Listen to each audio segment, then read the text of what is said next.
Good morning, everyone. It appears we have achieved quorum and we have all wedged ourselves into our seats.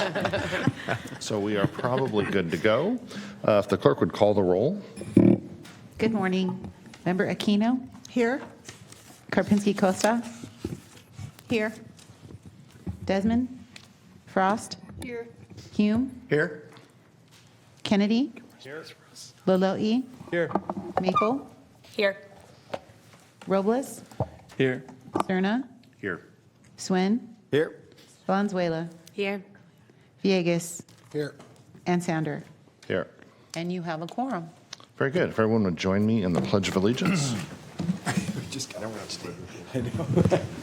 Salute, pledge. I pledge allegiance to the flag of the United States of America and to the republic for which it stands, one nation, under God, indivisible, with liberty and justice for all. Not everyone at once. Very good. We did that well.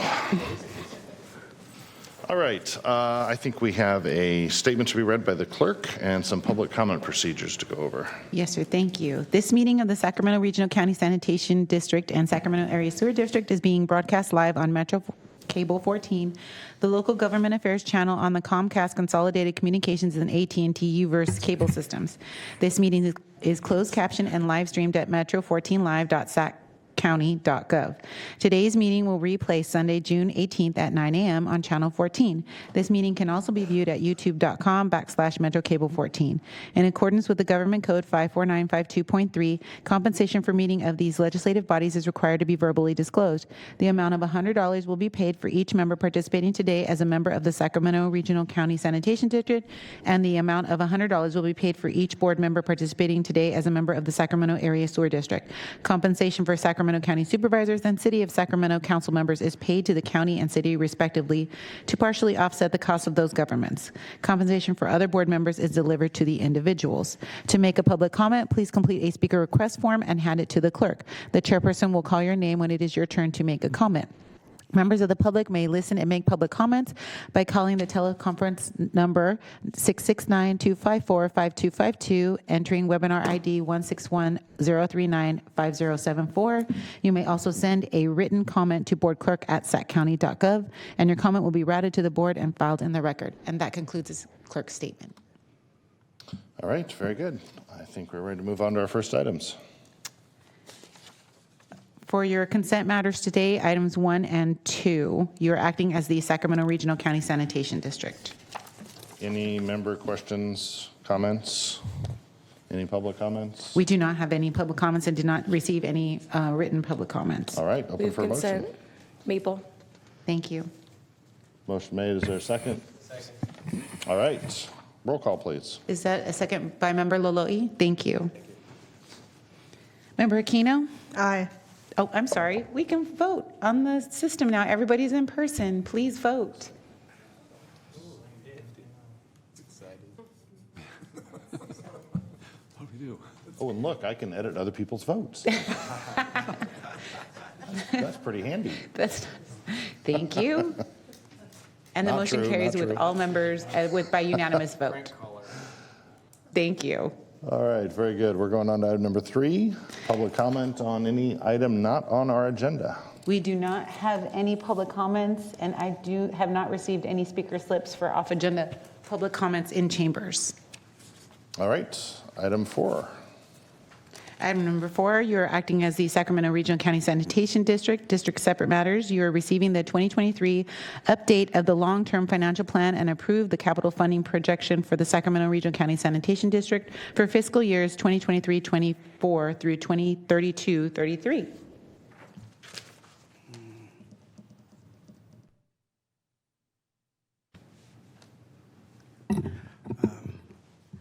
Good morning, Chair and Good morning. members of the board.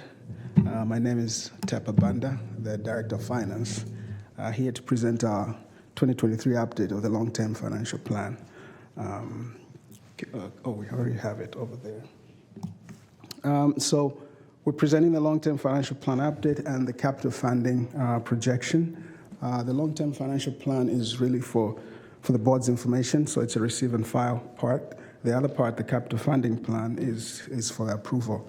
In the report that you have in your packet on page 22 to 23, that's where we have the the capital funding plan, which shows all the different projects that have been planned for the next 10 years and the cost estimates for those projects. So that's what will be for approval at the end of this presentation. The last time we presented the long-term financial plan for Regional Sun was in December of 2021. We present these updates every year because the future keeps changing. Our assumptions and conditions keep changing. So we have these annual updates. We were due to present the update in December of last year, but we skipped that, and we're now presenting it about 18 months later because of all the changes that have been going on, and we didn't think we had enough, we weren't informed well enough in December to do this. And so we're presenting this one now, and we're putting them on the same schedule as the SACs were. As we move into one district, these two plans will merge. And so this year, we're kind of merging the schedule. And so later on this morning, I'll be presenting the long-term financial plan for SACSO as well. There we go. So that's the overview of what we're going to go through today. I look at some of the critical issues that pose risks and opportunities for our organization. And then we'll look at the capital funding projection, some of the assumptions that we made that inform our 10-year outlook, and then what those results look like at this point, and some of our plans in how we plan to manage our debt and related actions to that. So, as to start off, I would say, Regional Sun is in a pretty healthy financial condition and very stable at this point. Echo Water is now operational. We just had a formal kickoff, ribbon cutting just a few weeks ago.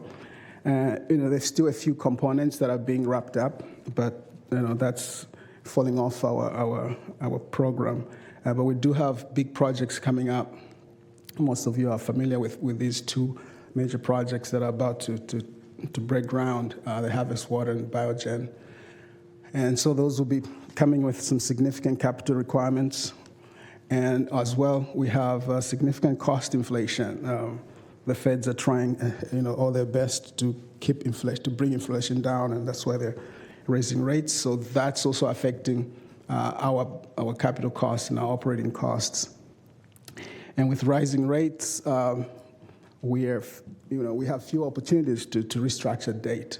The last 10 plus years, the district was able to do a lot of restructuring and level out the debt service, bring down debt service costs because interest rates were going down. The future doesn't look as promising, but we will still keep looking for those opportunities to restructure debt and reduce the impact on our rates. And at the end, as we go through, you'll see that we're recommending some modest rate increases over the next 10 years. Something we haven't done, I believe the last rate increase was in 2018. And so that will be about 5+ years of no rate increases for Regional Sun. Just to give an illustration of how the costs have changed, in December when we brought the long-term financial plan, if you look at the 5-year period between fiscal year 22 and fiscal year 26, and you look at that same period now, 18 months later, our costs are about $80 million more on operations. That's an average about $16 million a year, in the same time frame. So that's driving a lot of what we'll be recommending also, in a few here. And then we have, the critical issues that, are in our space, regulatory requirements. If these change, they could impose, significant costs on us for compliance, and we really can't project those. So at this point, we're assuming, the regulatory environment is stable. We could have legal challenges from different angles. Our costs are estimates, and so those might be off. Our funding, we have some funds that we expect from grants and other sources, and something could go wrong there. And so all these are different risks that we face. Climate change is also one of those where we might have drought or too much rain. One of those extremes, it would cause a problem for us and get us off course. But what I would say with all these issues that we might affect our outlook, we do have healthy reserves, and our plan here shows that we'll keep our reserves fully funded at the rates that the board has authorized. So we have reserves for asset replacement, so that would help our capital program. We have reserves for rate stabilization. We have reserves. We have unreserved cash that we could use for, and then we have a few other program-specific reserves. So I think we're in a pretty good situation to deal with any of these things that might derail our program. So the 10-year plan in the report that you have before you, it's covered on page 22 to 23, and there's a table 5 that presents a good summary of all the big projects. I think we have structured them from biggest to smallest. And if you look at that plan, it's about $1.1 billion over the next 10 years, but $1 billion of that is in the first 5 years. So it's very front-loaded. All our major projects are expected to be executed in the first 5 years, so it requires a lot of funding in the very front part of it. At this point, those are some of what we think will fund this. We have about $280 million in grant funding out there, most of that for the Harvest Water Project. And so we expect we might have to issue some bonds, about 400, maybe 300 million. We still have about 100 million we need to claim from the SRF for some of the spending we've already done on Harvest, on Eco Water.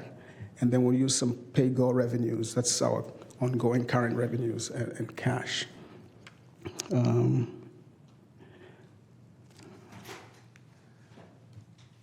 then to round out the long-term financial plan, so we take our capital funding plan and we take our operating costs for this year, and we try to project our revenues and project our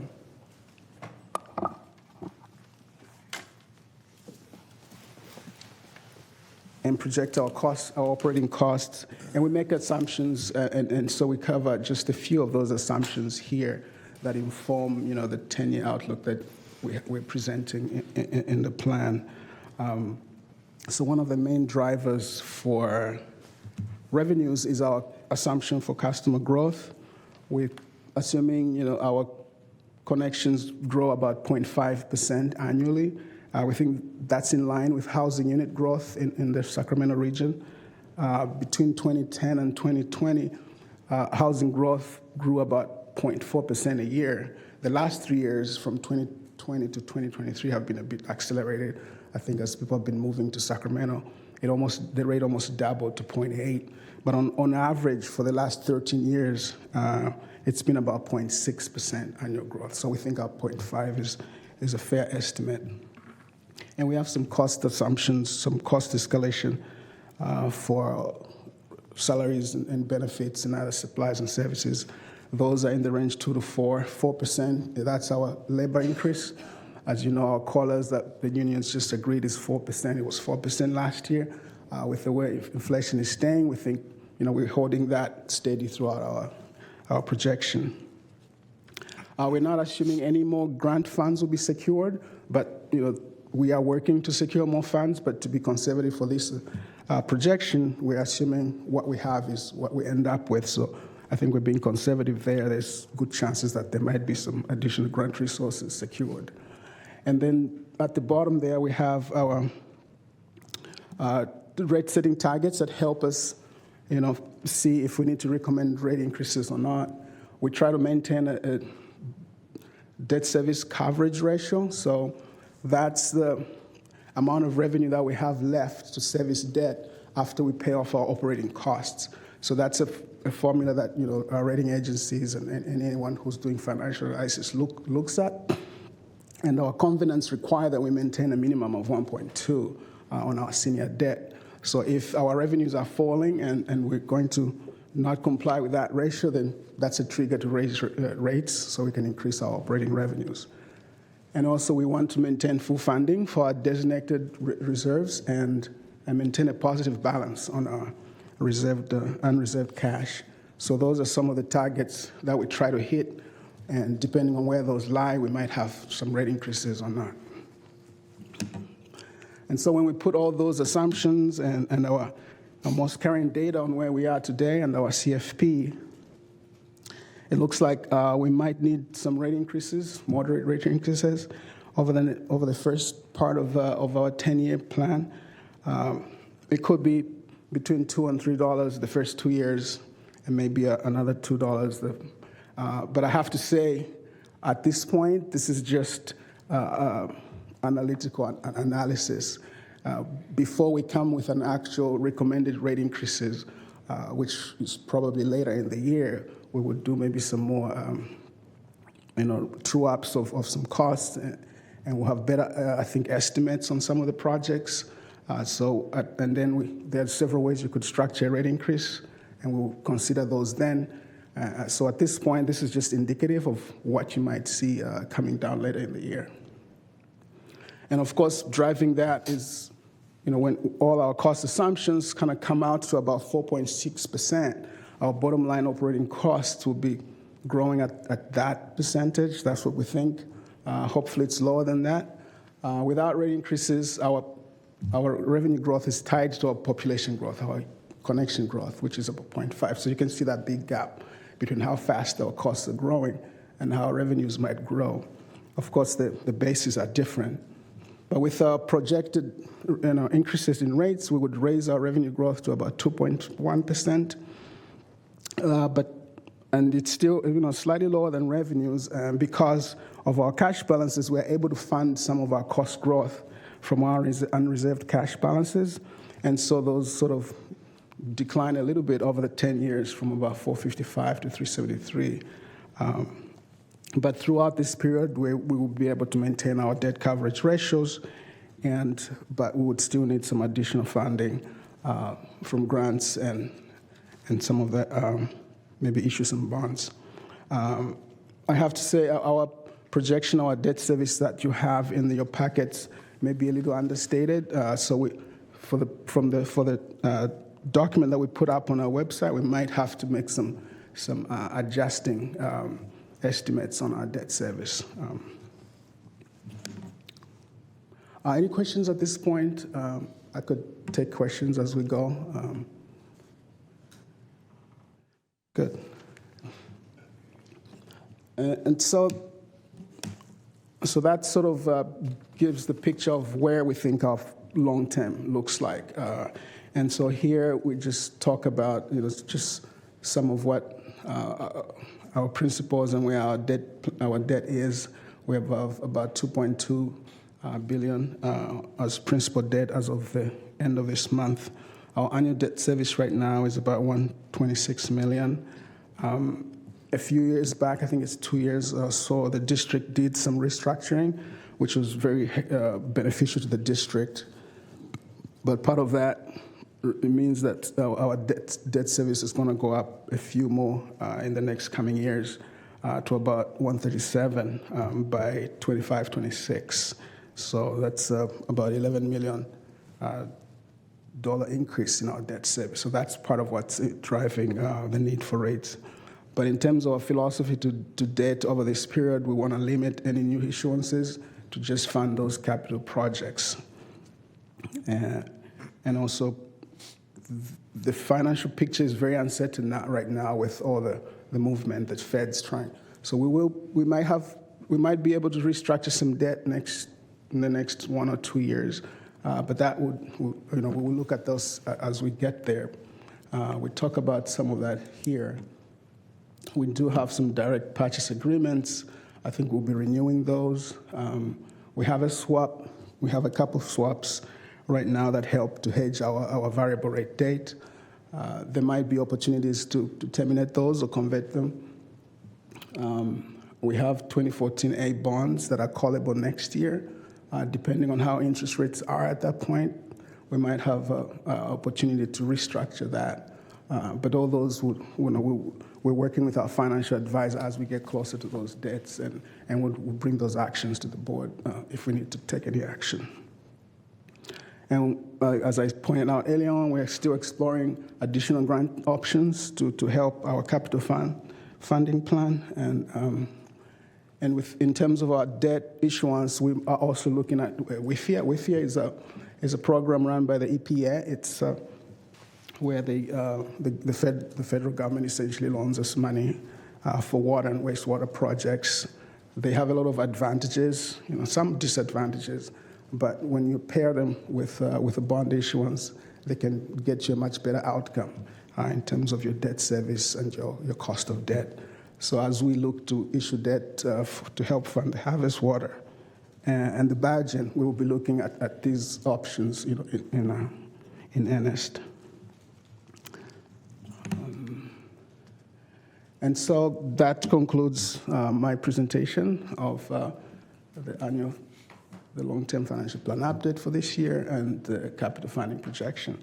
And my recommendation is that you receive and file the long-term financial plan projections and approve the 2023 CFP. All right. Any questions? Thank you very much. Good report. Any questions? Okay. Sue. Thank you. I just wanted to ask you a quick question about the swaps. You mentioned that there may be some opportunities to eliminate them, terminate them. And I always viewed the swaps as a limit of liability type situation. So when you say eliminate them, do you mean refinancing out of those or restructuring out of those into new bonds that would provide a better situation for us? Or I'm not sure I understand how eliminating the swaps would be good. I thought those were to limit our exposure. Right. Now, I may not understand it, so thought I would ask. No, you're right. The swaps are, a risk mitigation tool. But so we have a couple bonds, the direct purchase bonds that have a variable rate. So our swaps right now provide a hedge against any unfavorable variability there. But if we're able to convert those issuances into fixed rate, got it. Okay. Then we would be able to terminate the swaps. Sorry. Thanks. Appreciate it. Yeah. Thank you. Any other questions? Any public comment? Yeah, Mr. Chair, if I could, just first of all, thank you, Tepa, for the update. I guess the one thing that I would ask for, maybe as we go forward, is clearly defining what are those components of our fiscal projections that are going to directly affect ratepayers, right? So you said there's a possibility of modest increases. This board historically has taken any increase to ratepayers very seriously, and so with a modest increase, there's a range always, there's a lot of variables, and so it would probably be best if maybe with the next update that we have some sense of what those key indicators are so that we have a sense of whether or not the rate increase is becoming more real or less real based on all the variables that you've identified. I don't expect you to answer that today, but I just think anytime we're talking about rate increases, it just seems like we want to probably start to refine that sooner than later, right? So we know what those key indicators are. Thank you, Mr. Chair. I have a quick comment on that. Sorry. Comment? Sure. Just there's a couple of, I think, unknowns or items that aren't well known yet. One being that we're going to start getting bids in for the construction of harvest water, and as that's such a big dollar capital project that depending on how those come in, it could significantly affect our numbers. The other one is just that we've had a fairly, I would say, fairly steady increase of inflation over the years on our budgets, and this last year we had a big bump up because of all the inflationary pressures, and we don't have a good sense of how long that's going to last, or even how conservative were we with those numbers. It feels like a kind of a new environment right now, and so I feel like those are two things that are kind of more unknown. The next step in our process, though, this fall is to come back with some projected rate increases with hopefully some numbers from the bids that we've got.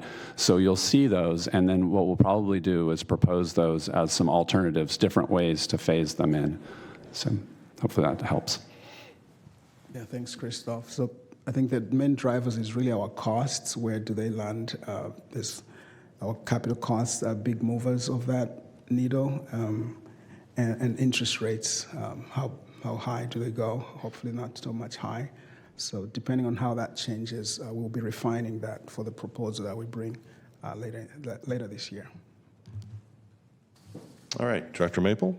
Thank you, Chair. I have no questions, but I did want to say I just wanted to thank you for a really detailed and transparent report, 33 pages. It was not only really helpful to me as a new member of this board, but I think really helpful to the public too, to be able to see everything that went into this, your thought process. And the only other thing I wanted to mention is really appreciate the efforts on the debt restructuring over the last several years, and really looking forward to seeing if there are more opportunities coming up. It's great to see that that has resulted in some cost savings. So just wanted to really appreciate your work. Thank you. Thank you, and I would like to extend that to my team there. They've done a lot of the legwork that you see in those reports. Randy and Glenn, the finance team behind this document.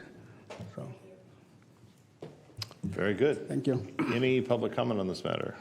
We do not have anyone in Zoom, and we do not have any public comments in chambers. Did not receive any speaker requests. Okay, we have a capital funding projection to vote on, so I am available for a motion. This one's a receive and file, I believe. Oh, wait, it does say approve the capital fund. Sorry, I'm so sorry. You're right. You're correct.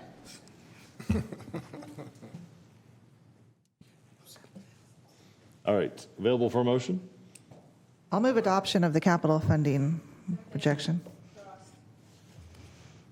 Motion made and seconded. On-screen voting about to commence.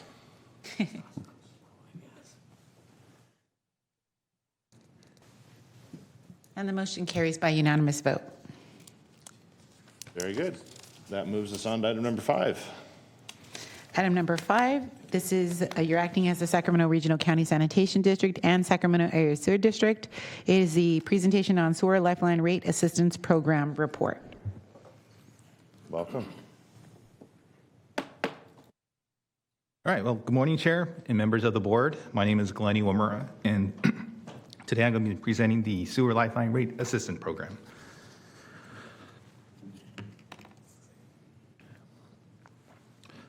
So the Sewer Lifeline Rate Assistance Program provides a rebate to help eligible customers lower the cost of their sewer bill.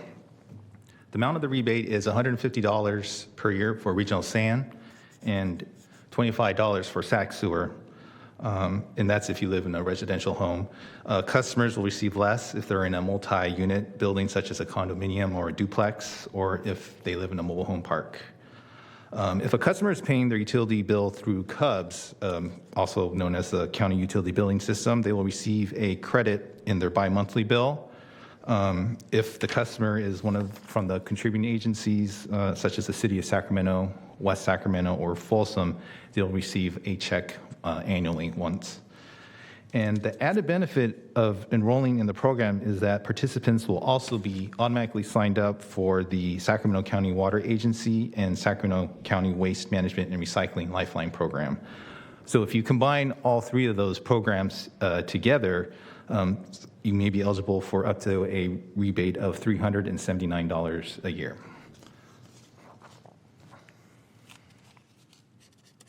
So the Lifeline program for the district is part of the Confluence program, and the Confluence program is funded through non-rate and non-fee revenues such as interest earned through the district's reserve funds and endowments.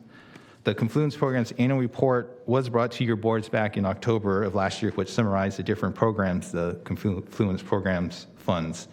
The Confluence program funds projects that help the community and advance the district's mission and values that are outside of the scope of the district's core services.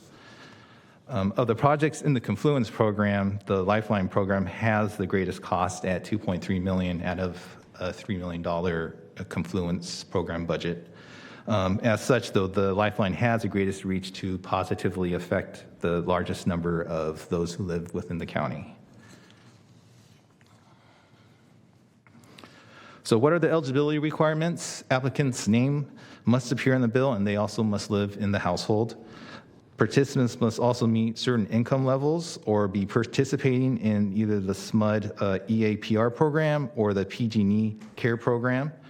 To be eligible based on income, the applicant's income must be at or below 200% of the federal poverty guideline. And income can be verified with pay stubs, Social Security statements, tax returns, or other financial documents. And there are some situations where a customer does not pay their sewer bill directly to CUBS or a contributing agency, but they can show proof they are paying for the service, such as with an association fee or utility payments to a mobile home park, and that may prove that they are eligible for the program. And as mentioned earlier, the district coordinates with the Sacramento Department of Waste Management and Recycling and the County Water Resources Lifeline program. So if you applied through Waste Management or the Water Lifeline program, you will also be enrolled in the Sewer Lifeline automatically. And every 5 years, participants will need to be recertified to stay in the program. And this is a longer period as compared to the 2 to 3 years for SMUD and PG&E's program. PG&E's, Lifeline equivalent program. So this is a big benefit, especially for the seniors, as their eligibility really rarely changes throughout the years. So we try to make the application process as simple as possible. You can obtain an application through the district's website, or you can call the number 916-875-5500, and an application will be mailed. And once the application is filled out, just mail that application and any of the required income verification documents back to the program administrator. And within 1 to 2 weeks, generally be notified by mail that you're enrolled in the program. And we also are moving into a paperless option. So pretty soon, the people who are applying can scan their documents and email it. So bypassing the mail-in route. So hopefully that will also increase the time that they can get onto or decrease the time that they'll take to get onto the program. So I just wanted to provide you some of the program data for the program. Currently, there's 10,700 active accounts in the program. 2.1 million has been spent on customer service for the fiscal year 21-22. And as this current year is winding down, we anticipate that the amount spent will be fairly consistent. And then in addition to the customer rebates, we want to also point out the program has been providing rebates to the homeless shelters. So for the past 3 years, $87,000 in assistance have been provided to local homeless shelters to offset their sewer bill. And just lastly, the Sewer Lifeline program has been benefiting Regional Sand customers since 2005, and more recently, Sac Sewers customers since 2018. So how has the district informed the public about the program? Both Regional Sand and Sac Sewers website provide program information as well as the application. The websites of the contributing agencies have links to the district's Lifeline program.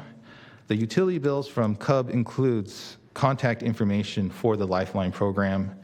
And in the upcoming August bill for CUBs and the contributing agencies, a mail insert will be included providing information about the program and how to apply and learn more. Also, with the mobile home parks in the area, some applications have been provided to them so that they can give those out to the residents.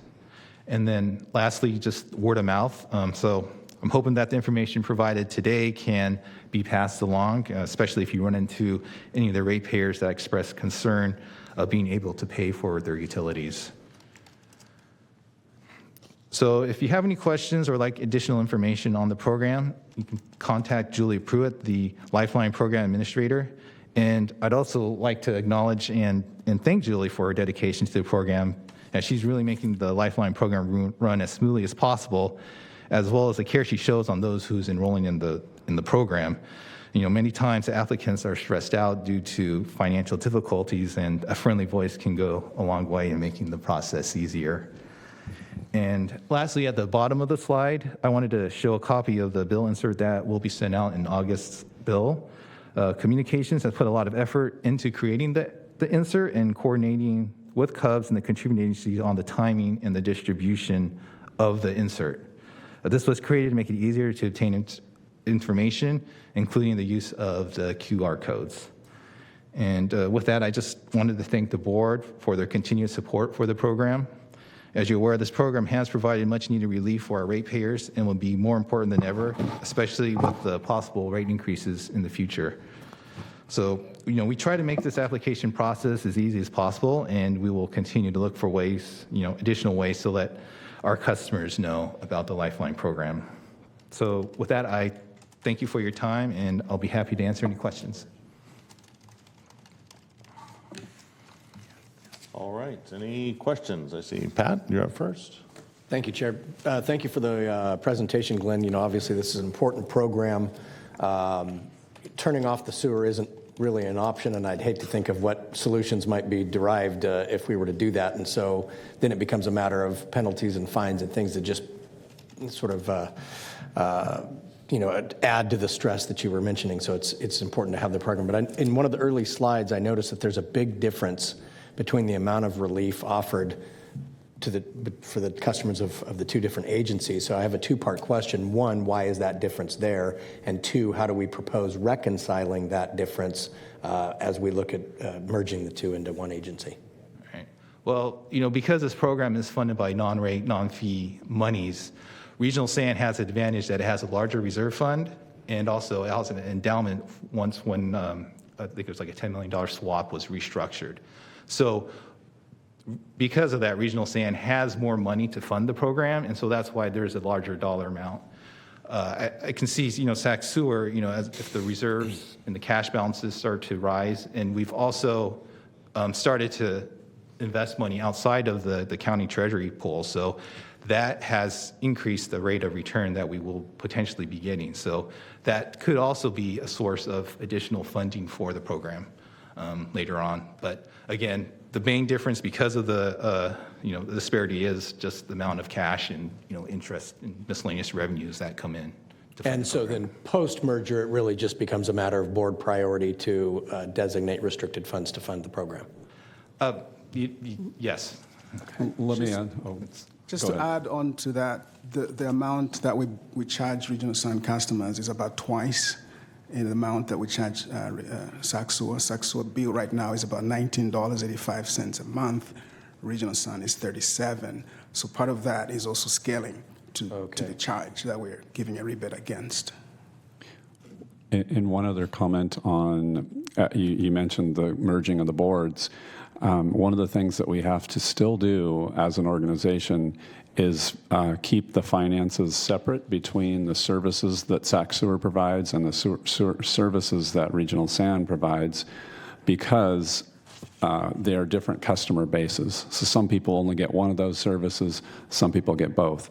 So it's true we'll be able to establish the priorities and the total amount. You can decide what that is, but we'll need to keep them sort of separate. So it may look like on paper that Sac Sewer one still needs to be smaller, or the local collection system part needs to be smaller. Thank you. Katie? Thank you, Chair.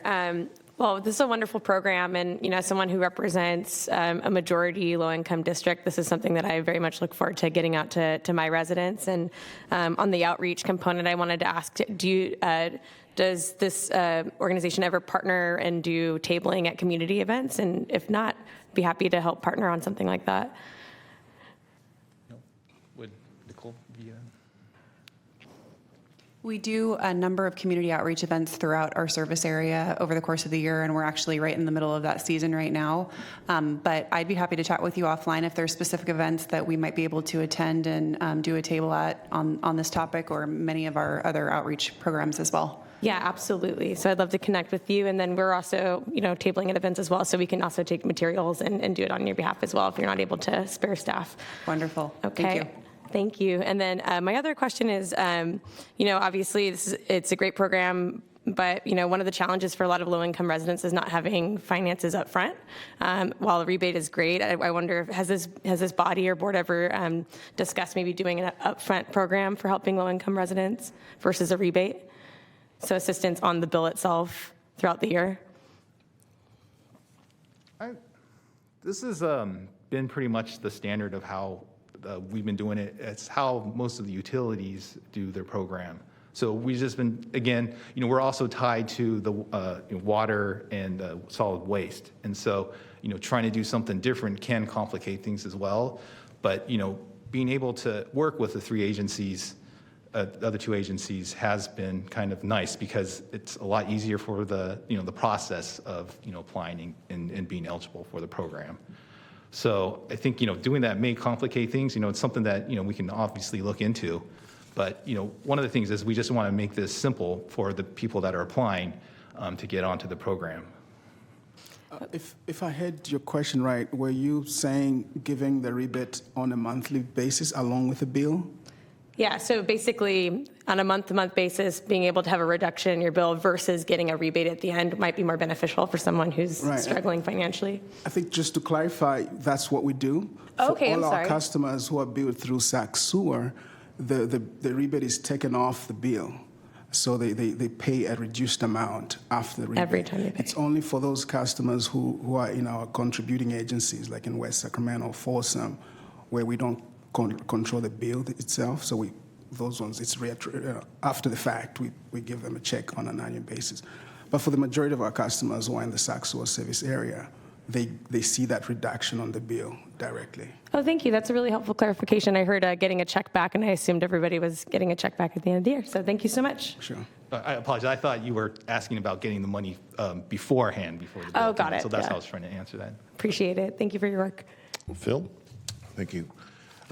You mentioned in your presentation the use of the Lifeline rate assistance to buy down the cost of sewer service for our homeless shelters.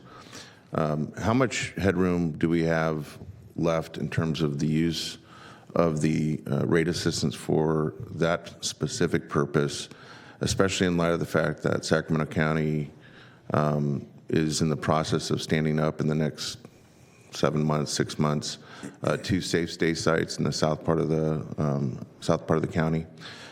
Will we have enough available to continue that practice? And there's going to be even more opportunity, I think, in the future to grow the safe stay model across Sacramento County. So I'm interested to hear how much potential we actually have in that regard. So when we pay out the homeless shelters, we do it after the end of the fiscal year.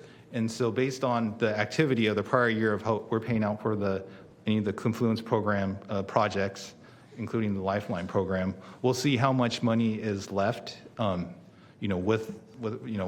the non-rate, non-fee revenues that we have generated.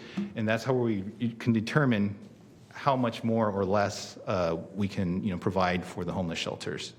So again, we are limited, just based on the revenue sources that we have.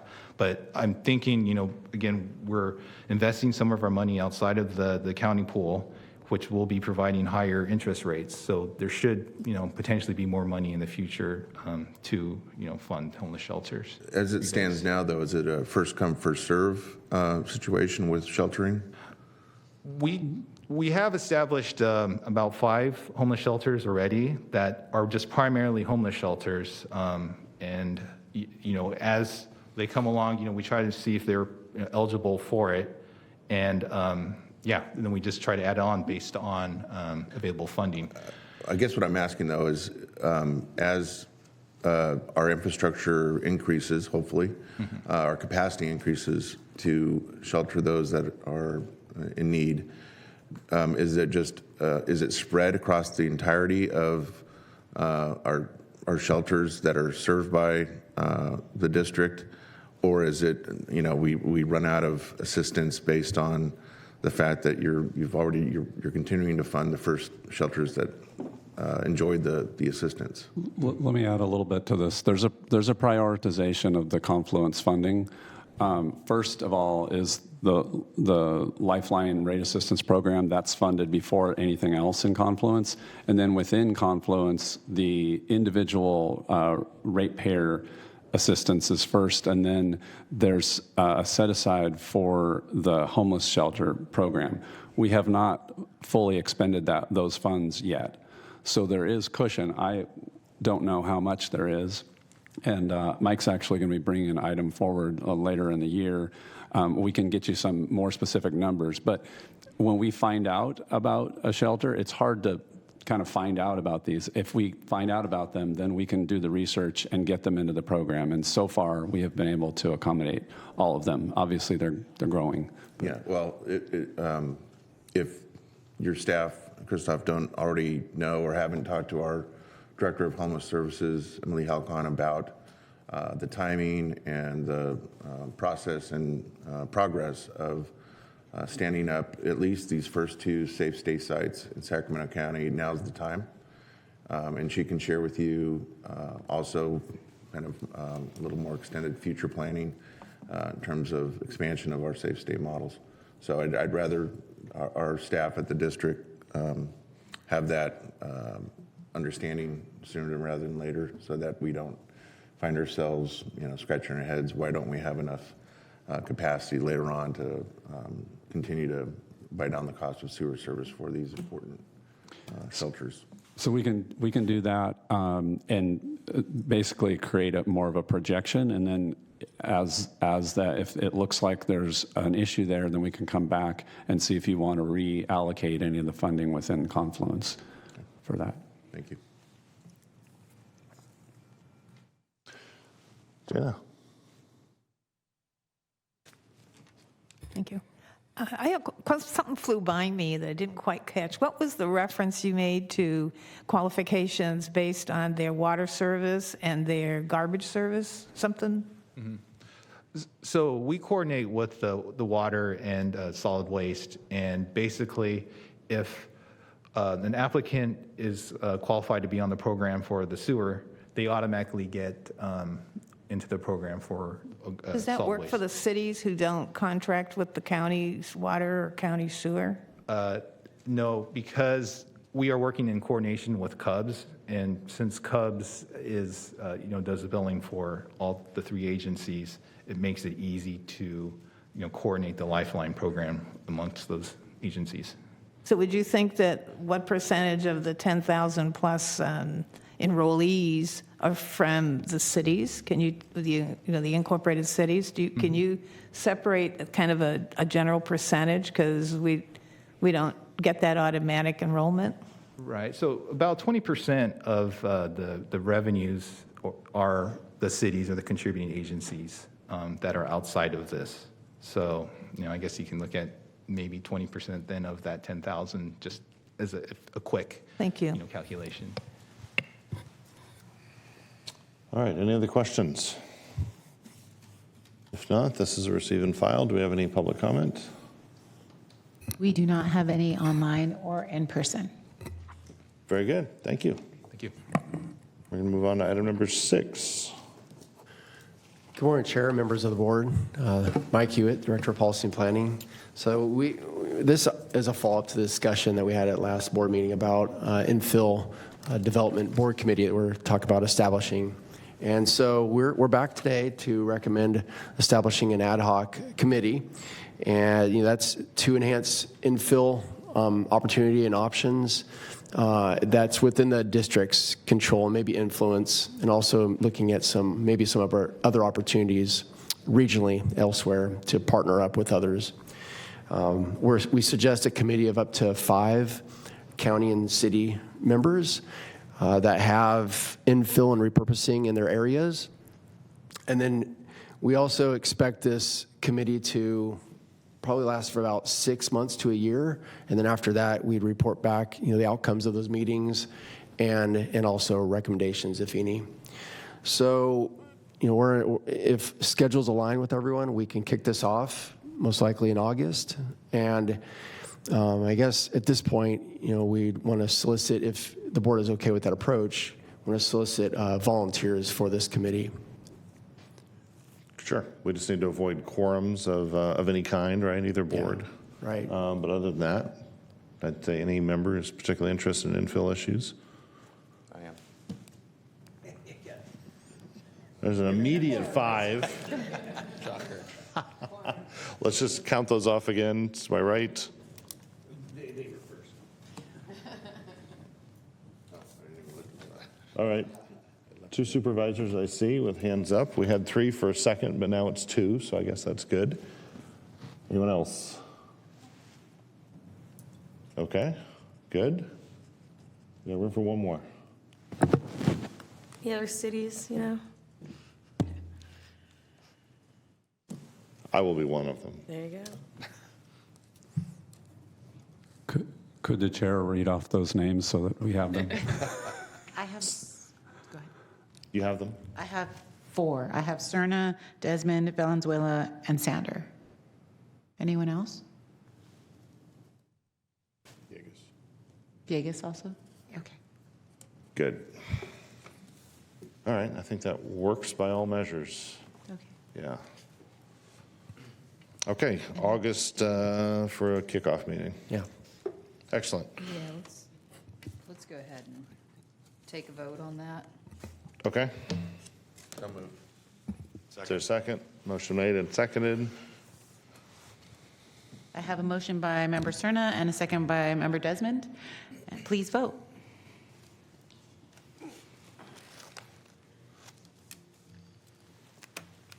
And the motion carries by unanimous vote of the members present. Wow, look how Thank fast you. that is compared to roll call. All right, we're moving on to item number 7. Item number 7 is the miscellaneous director and district engineer matters. I'd just like to thank staff for the great event we had. Not quite a ribbon cutting, not quite an opening, not quite a groundbreaking, kind of a sign unveiling. Yeah. There you go. Yeah, I think that's the best description. But it was a great event. And in particular, I think our partnership with the food providers was kind of exceptional. For events that we do, in cities, counties, organizations, that was very well executed. So congratulations to staff for that. I think we hit on all cylinders there. Yes, special thanks to our communications department, and we have some consultants that worked on that as well. And we got a lot of good, very positive media coverage through that event.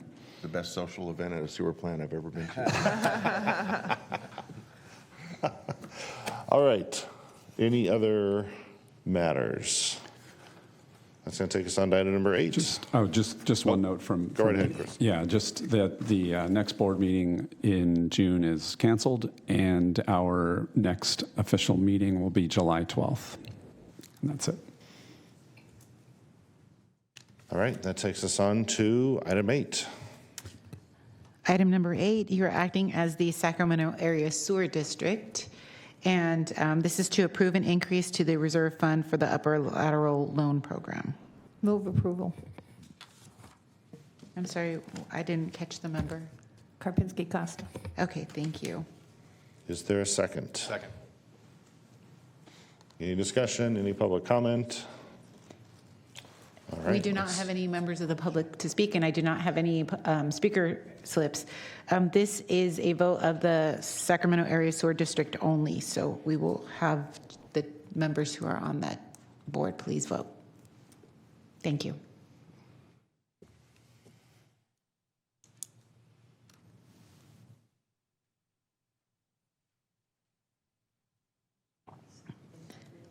Member Villegas, you are not on that board, so you cannot vote. Sorry. I don't know if you can clear it. Let me clear it, and then I'm sorry, we'll have to have you re-vote. Thank you. Sorry. No, that wasn't for you, that was for him.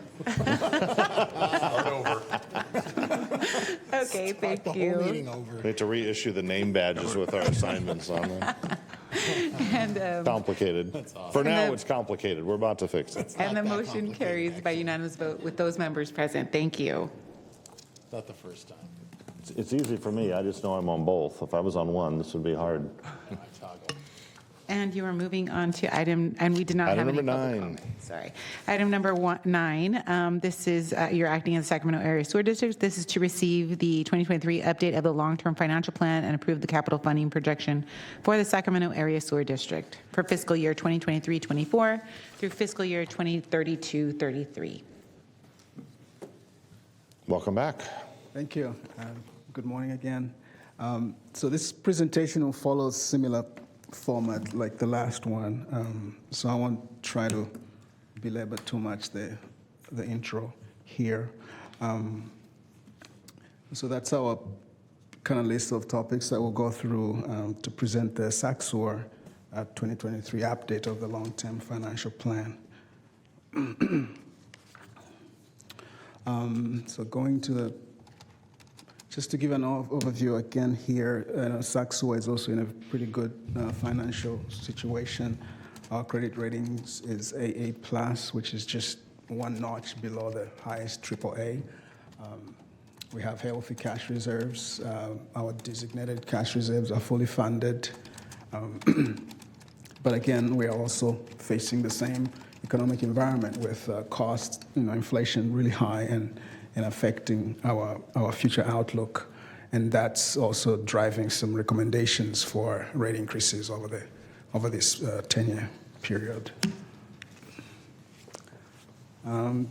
Those are our critical issues. I think that the point here again is that we have some good reserves funded to deal with a number of these risks, and hopefully we don't have to deal with them. But I think we're in a good, resilient situation to do that.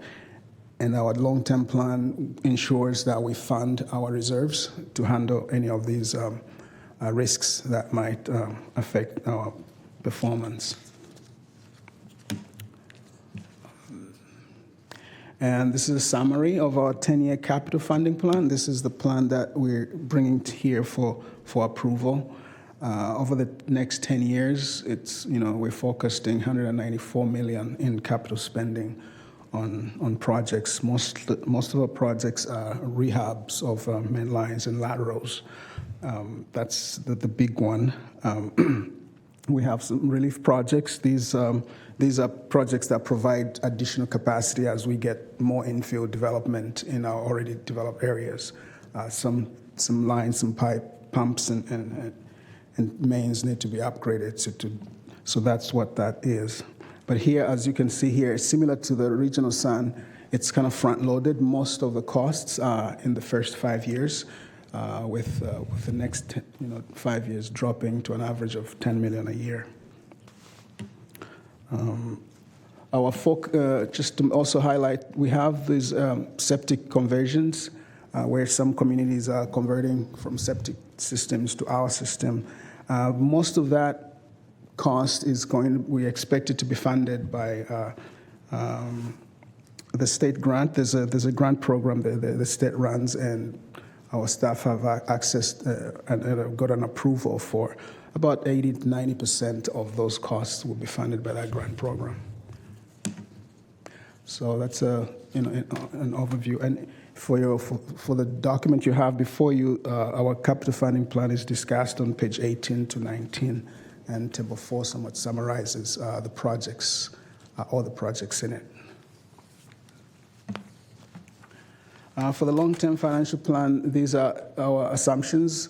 We try to be consistent because we're facing the same economic environment on the regional sun side. So the assumptions we're making here are essentially the same.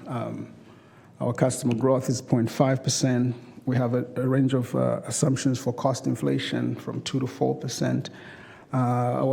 So we earn some interest on our cash balances. Right now it's fairly high because our short-term interests are high, in the range of 4 to 5%. But we're forecasting that will come down. As you know, the Feds is aggressively raising rates to bring down inflation, but the whole point is to maybe create a mild, a soft landing, as they call it, which would in turn bring rates down. So for our 10-year projection, we're trending down back. We're assuming at 2%. But if they remain elevated, then that's just additional revenue that we would generate to offset the cost impacts. Like I mentioned before, we expect our septic conversion projects to be about 95% grant funded. And we have similar targets for our rate setting formulas. We try to maintain a debt service coverage ratio of about 2. That's about the industry average. And SACSOR has had much higher ratios before. Right now, it's still more than 3.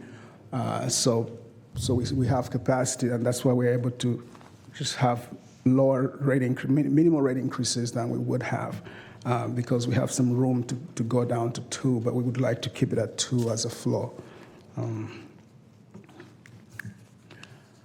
And all in all, we expect some rate increases still maybe 2 years out. This coming year, 23-24 and 24-25, we think we're still in a good shape to absorb the cost increases. But from 25-26, it looks likely that we would have to have some rate increases. As you can see, our operating costs are growing much, much faster than our revenue, our natural growth in revenues. And so with what we're projecting as rate increases, we would bump up our revenue growth to about 3.3%. But to fund all this increasing capital, increasing costs, would need a mix of our own cash balances, which is why they are there, to help moderate rate increases. And so we see that balance drawing down to about 104 at the end of the 10-year period. So we're able to maintain our coverage ratios, and we do not anticipate issuing any debt to fund our capital plan for Sac Sewer. So that's something that we're very proud of, and the direction that's been set before has helped us to be in this position.